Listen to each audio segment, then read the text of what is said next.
Voces por una causa, el podcast de Entre Culturas con Julia Navarro. Les doy la bienvenida al podcast semanal de Entre Culturas, a Voces por una causa. Soy Julia Navarro y hoy estamos en el estudio con Natalia Báez González. Natalia trabaja en el equipo de cooperación de Entre Culturas.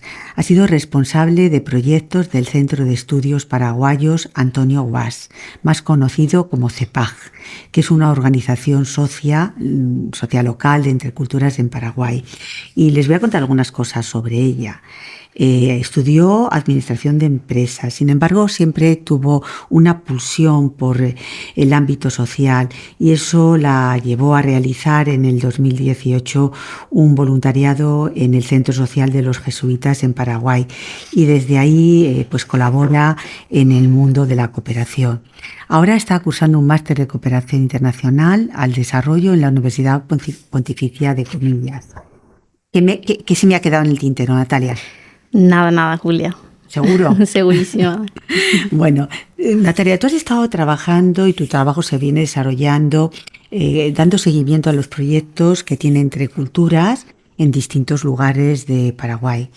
¿En qué punto se encuentra el derecho de la educación actualmente en ese país, en este país?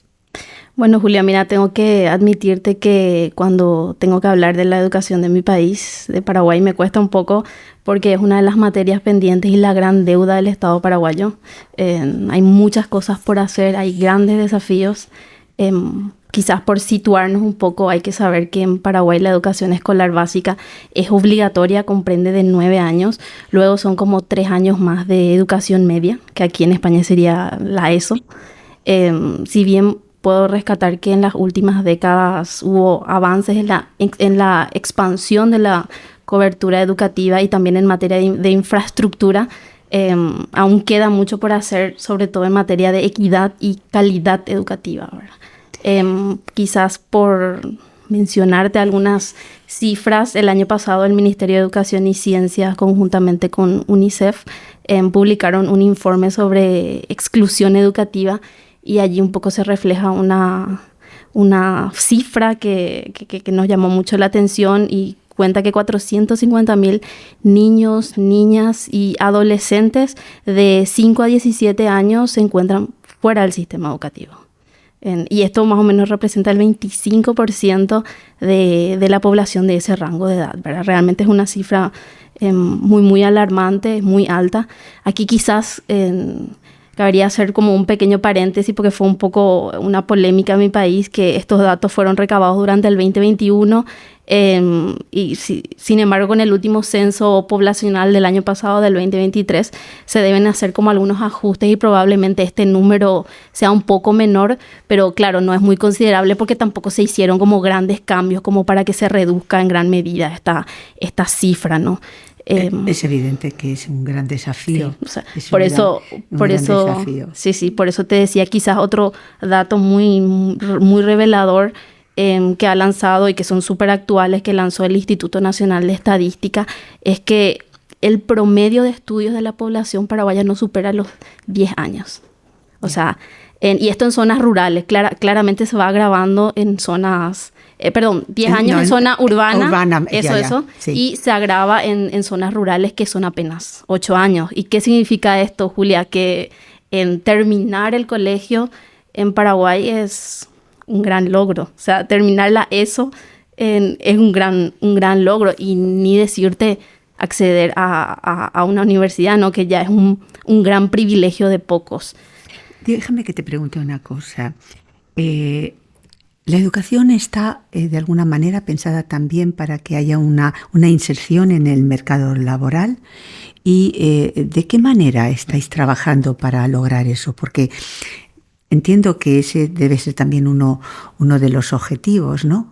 Sí. Quizás aquí cabe hacer un contexto antes, sobre todo para entender la importancia del trabajo que hace Fe y Alegría en Paraguay en materia más de inserción laboral, ¿verdad? El Estado paraguayo asume moralmente, digamos, la gratuidad y la obligatoriedad de la educación. ¿Hasta qué edad?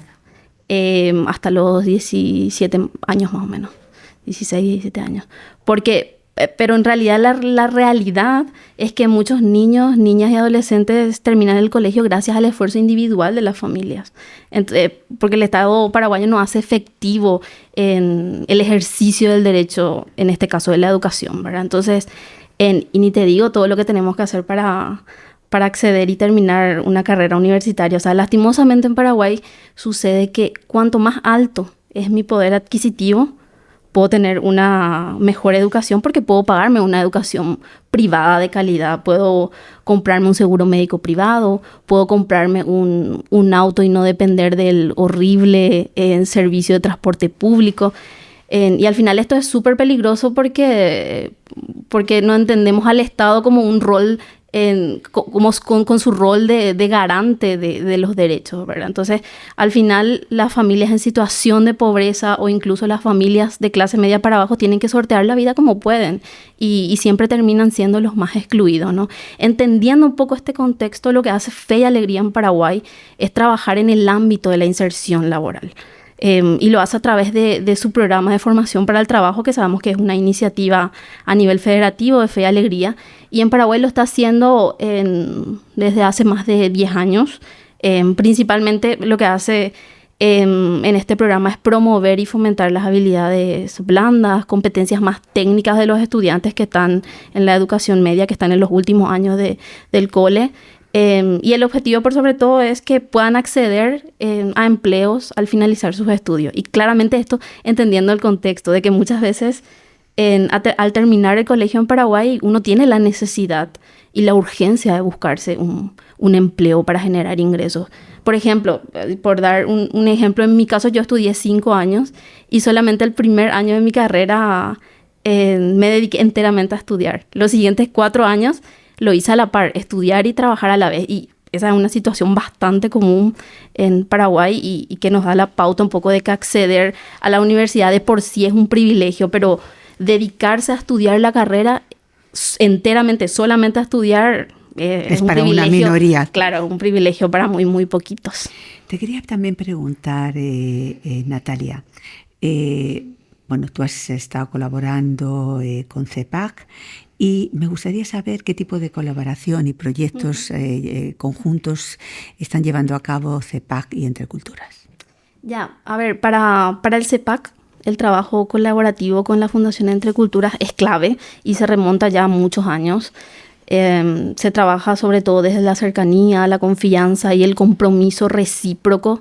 Los últimos y actuales proyectos que ejecuta el CEPAC en Paraguay gracias al apoyo de Entre Culturas principalmente son proyectos de cooperación e iniciativas que apoyan el trabajo de la agricultura familiar campesina en diferentes, sobre todo zonas rurales del país.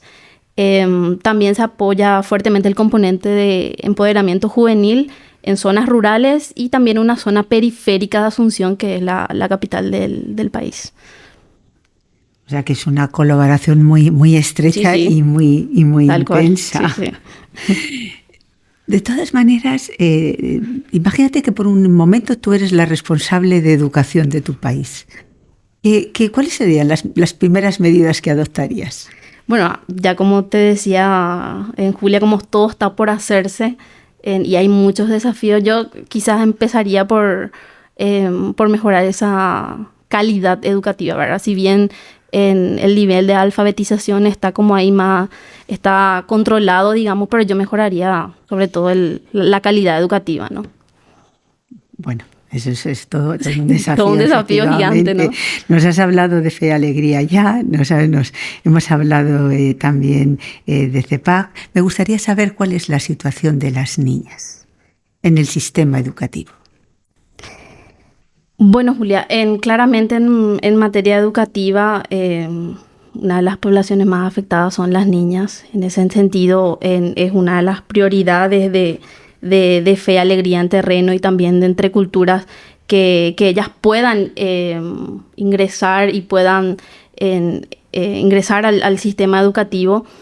En ese sentido, se ha detectado a través de diferentes diagnósticos de trabajos que se hacen en campo el alto nivel, sobre todo de violencia en niñas, y esto se acrecenta mucho más en las zonas rurales, ¿no? Y en ese sentido, una de las grandes propuestas de Fe y Alegría es trabajar en el ámbito educativo como un entorno seguro, ¿no? O sea, se trabaja y hay una gran apuesta en poder convertir a las escuelas en un espacio seguro y sobre todo acompañar a estas niñas que sufrieron ese tipo de violencias, ¿no? O sea, se acompaña con contención, con apoyo psicológico, con apoyo con psicopedagogos también, porque hay que decir que muchas de las violencias ocurren en la propia escuela y a veces hasta en las propias familias, ¿no? Entonces, por más de que Fe y Alegría quizás no enfoque su trabajo o sea como principalmente trabajar violencia, es un tema que hay que abordarlo porque es una situación real, ¿no? Y al final el abordaje de Fe y Alegría, de Entre Culturas del CEPAC, siempre termina siendo de manera integral, ¿no? Con las familias. Entonces, no podemos nosotros cerrar los ojos y hacer como que nada pasa, sino realmente hay que atacar y buscamos siempre las estrategias para acompañar ese tipo de procesos, ¿no? Cuéntame algún programa de Entre Culturas que se esté desarrollando en estos momentos en el ámbito educativo. Sí, a ver, Fe y Alegría Paraguay con el apoyo de Entre Culturas, sobre todo después de la pandemia, que fue como un punto de inflexión y que paramos todo y nos detuvimos y pensamos un poco más, reflexionamos más, sobre todo en contexto más global, ¿no?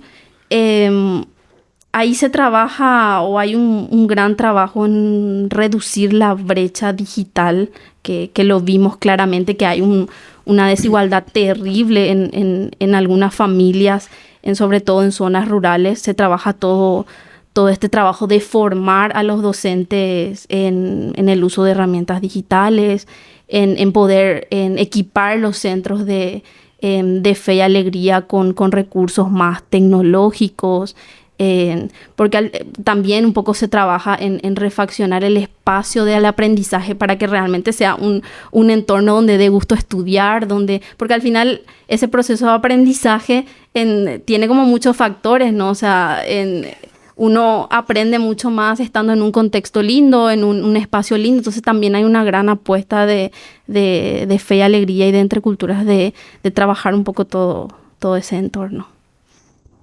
Bueno, tú eres una experta en la educación en Paraguay y me gustaría saber, antes te preguntaba si fueras ministra de Educación, ¿qué harías? Y voy a insistir un poco en esa pregunta. ¿Qué espacio crees que hay que fortalecer más para seguir ampliando esos espacios en la educación en Paraguay? Bueno, creo que con las cifras fui como un poco negativa y ya en este... No, pero las cifras al final es el diagnóstico, luego hay que ir a la receta. Tal cual. Yo rescataría que en Paraguay hay mucha gente comprometida y preparada en el sector. Creo que realmente cuando un gobierno se ocupe de fondo y no de forma, digamos, de la educación, o si yo fuese ministra de Educación, me encontraría con... No lo descartes. Sí. Me encontraría con gente muy preparada y organizaciones como Fe y Alegría, como el CEPAC, que realmente están haciendo mucho por la educación paraguaya y hacen un trabajo increíble, ¿no? Y yo creo que ellos estamos nosotros siempre esperando como esa oportunidad de aportar en la construcción de un sistema educativo de mayor calidad, ¿no? Yo creo que, a ver, no queda de otra que mantener la esperanza, pero sobre todo, y es lo que yo siempre insisto en todos los espacios, soy bastante pesada en algunos espacios con amigos, incluso en los espacios más pequeñitos, pero creo que no hay que olvidarnos de ese ejercicio de seguir exigiendo. Porque a veces es como que cansa mucho, como que nunca nos escuchan, pero y queremos o tendemos a olvidarnos de exigir, pero creo que no nos podemos cansar de exigir y hacer el ejercicio de exigir al Estado paraguayo que que realmente haga efectivo el derecho a la educación, ¿no? Porque al final lo que necesita el país es eso para dar el gran salto que realmente nos negaron hace tanto tiempo. Y nada, a mí me tendrán siempre exigiendo ese derecho, y lo hago sobre todo por las familias campesinas que conocí, lo hago por los jóvenes que conocí a lo largo de estos años, lo hago por mis sobrinas, pienso mucho en ellas, lo hago por las generaciones futuras de mi país, ¿verdad? Entonces, un poco eso. O sea, siempre que, no sé si te habrán contado, Julia, que en el mundo de la cooperación a veces se presenta mucho la frustración, ¿no? O sea, nos preguntamos siempre, ¿será que vale la pena hacer todo esto?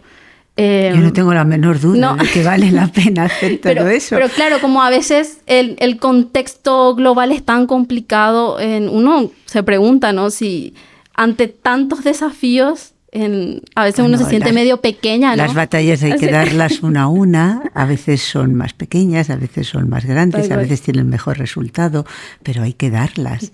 Y la batalla por la educación, yo creo que es un compromiso al que todos estamos obligados, así que estoy segura que toda la labor que estás haciendo, todo tu apoyo a Entre Culturas y a Fe y Alegría, ya verás como un día ves que ha germinado. Pues bueno, tal cual. Gracias, Julia. Muchas gracias, Natalia, por aceptar la invitación de Voces por una Causa. Gracias a todos ustedes por estar ahí una semana más. Voces por una Causa, el podcast de Entre Culturas con Julia Navarro.